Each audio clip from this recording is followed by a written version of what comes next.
जय हिंद मित्रांनो, बघा बघा समाजकल्याण विभाग पद भरती 2024 साठी मराठी व्याकरणाची सराव प्रश्नपत्रिका जे आपण अभ्यासणार आहोत. बघा महत्त्वाचं म्हणजे आपल्या जे प्रश्नपत्रिकेचं पॅटर्न आहे बघा ते TCS पॅटर्नवर आधारलेलं आहे. आणि ही जी प्रश्नपत्रिका आहे बघा, ही प्रश्नपत्रिका आपल्या समाजकल्याणच्या सर्व पदांसाठी उपयुक्त आहे. त्यामुळे तुम्ही व्हिडिओ शेवटपर्यंत अभ्यासून घ्या. आणि जर तुम्ही आपल्या चॅनलवर नवीन असाल तर आपल्या चॅनलला तुम्ही जे आहे आवश्यक सबस्क्राईब तुम्ही आपल्या चॅनलला आताच करून घ्या.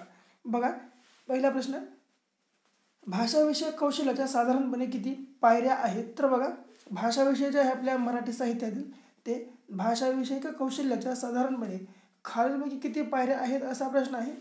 तर बघा आपल्या प्रश्नाचे योग्य उत्तर असणार काय आहे? तर बघा 5. आपल्या भाषाविषयक जे पायऱ्या आहेत ते भाषाविषयक कौशल्याच्या एकूण किती पायऱ्या? तर 5 पायऱ्या आहेत, लक्षामध्ये ठेवायचं आहे. पुढे, मराठी वर्णमालेत एकूण खालील किती वर्ण महाप्राण म्हणून मानले जातात? तर लक्षामध्ये घ्या बघा आपल्या मराठी वर्णमालेमध्ये जे आहेत एकूण किती वर्ण जे आहेत ते महाप्राण म्हणून मानले जातात?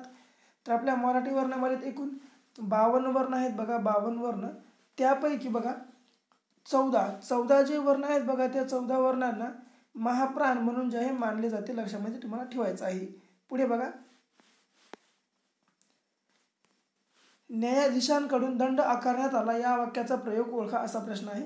तर न्यायाधीशांकडून दंड आकारण्यात आला या वाक्याचा प्रयोग कोणता आहे? तर लक्षामध्ये ठेवा कर्म कर्तरी हा प्रयोग आहे बघा, कर्म कर्तरी. पुढे, पानझड या पुस्तकाचे लेखक कोण आहेत?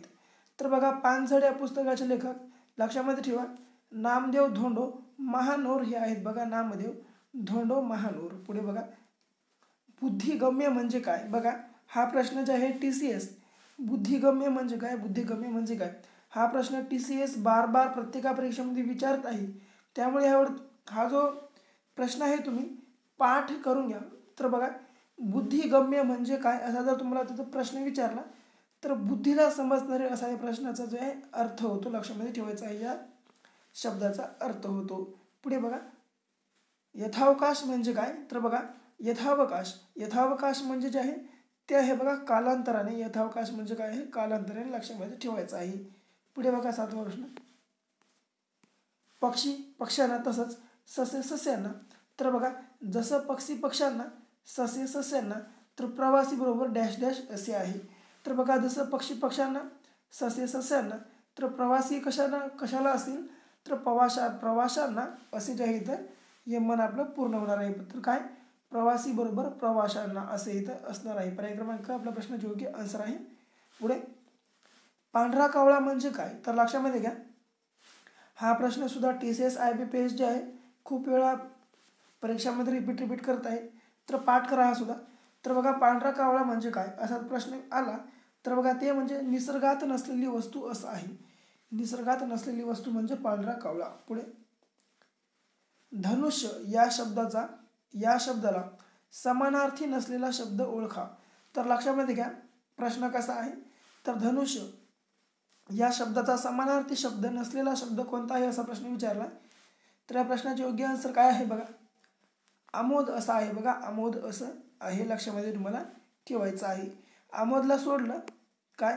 तर आमोदला जर या सोडलं तर चाप कोदंड व तिरक मठा हे जे आहे ते तीनही धनुष्य या शब्दाचे समानार्थी शब्द आहेत, तुम्हाला लक्षामध्ये ठेवायचं आहे. पुढे बघा प्रश्न क्रमांक 10वा,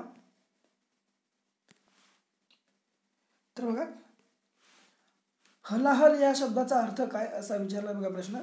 तर हलाहल या शब्दाचा जे अर्थ आहे बघा ते आहे बघा विष असा आहे. हलाहल या शब्दाचा अर्थ विष.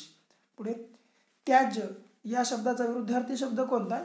तर लक्षामध्ये घ्या त्याज्य या शब्दाचा विरुद्धार्थी शब्द जे आहे बघा ते आहे ग्राह्य. हे आहे बघा ग्राह्य, हे त्याज्य या शब्दाचा विरुद्धार्थी शब्द आहे, लक्षात ठेवायचा आहे. पुढे, मी म्हणणे या वाक्प्रचाराचा अर्थ सांगा. तर लक्षात घ्या मी म्हणणे या वाक्यप्रचाराचा योग्य अर्थ काय आहे? तर लक्षामध्ये ठेवायचा आहे स्वतःची बढाई मारणे असा त्याचा योग्य अर्थ होत असतो. पुढे, कोल्हा काकडला राजी या म्हणीचा अर्थ काय?